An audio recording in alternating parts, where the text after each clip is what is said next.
Hi guys, welcome to Game Take, where we aim to help you to help yourself. Now, if that's something you might be interested in, please consider subscribing and clicking on the bell icon to be notified when we upload next. Today we're going to be taking a look at Zoomit, which is a small screen marking tool for your PC. It's pretty feature rich and is great for teachers, educators, YouTube tutorials, and pretty much anyone who needs to mark anything on the screen. So we're going to go over now. I'm going to show you how to download it. And then we're going to take a look at what all the features that it does have, and there's quite a few. It's really good.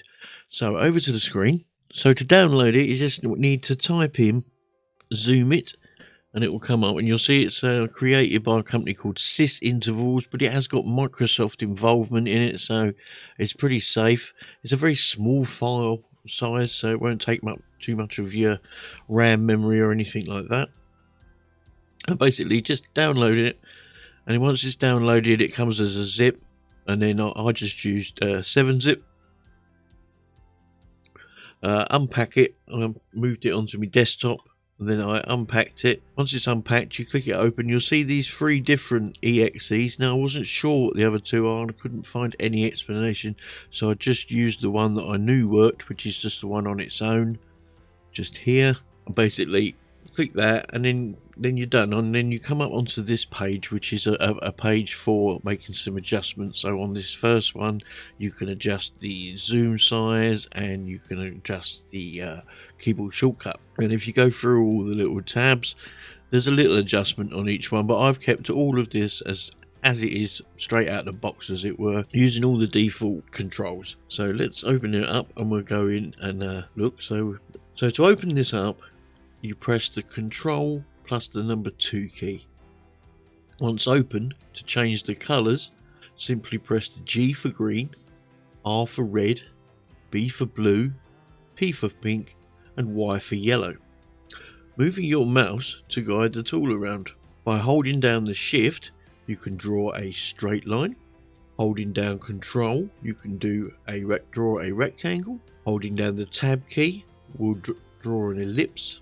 And to draw a ready-made arrow, you just hold the Control and the Shift, and you get an arrow, and it starts off at the head, which is a little feature I really liked.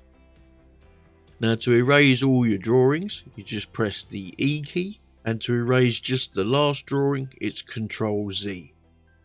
Now you can, on this obviously, you can copy screenshots to clipboard, Control C, save screenshots, Control S. There is timers. I'm not going to go into those today. There's a countdown timer. Now you can, on this as well, you can zoom in. Now to zoom in is Control plus 1, and that will zoom you in. And to write whilst you're zooming in, you just use your left click on your mouse. And if you use the scroll wheel, that will make the size bigger or smaller. If you're like me and you can't write properly with a mouse, which, let's face it, it's quite difficult, if you press the T key, that enables the typing function. And then on that too, a scroll on the mouse wheel will increase the size or decrease the size of the typing. So there are some other functions in this, but I won't cover them in this tutorial, to do with timers, because quite frankly, I couldn't quite get my head around them and couldn't quite get them to work properly. So that's something I'm going to have to look into. Apart from that, there is also on here a whiteboard mode and a Blackboard drawing mode, which is used with the K key for Blackboard and the W key for white. Now, if you want to center the cursor at all when you're moving any of this, you use the spacebar, and that is pretty much it. So also to exit, just use your escape key or right click. And so that, guys, was Zoomit. I say it's partly down to Microsoft and this company called SYSINTERNALS Live. So I think it's pretty trustworthy. So far, I haven't had any real problems with it at all.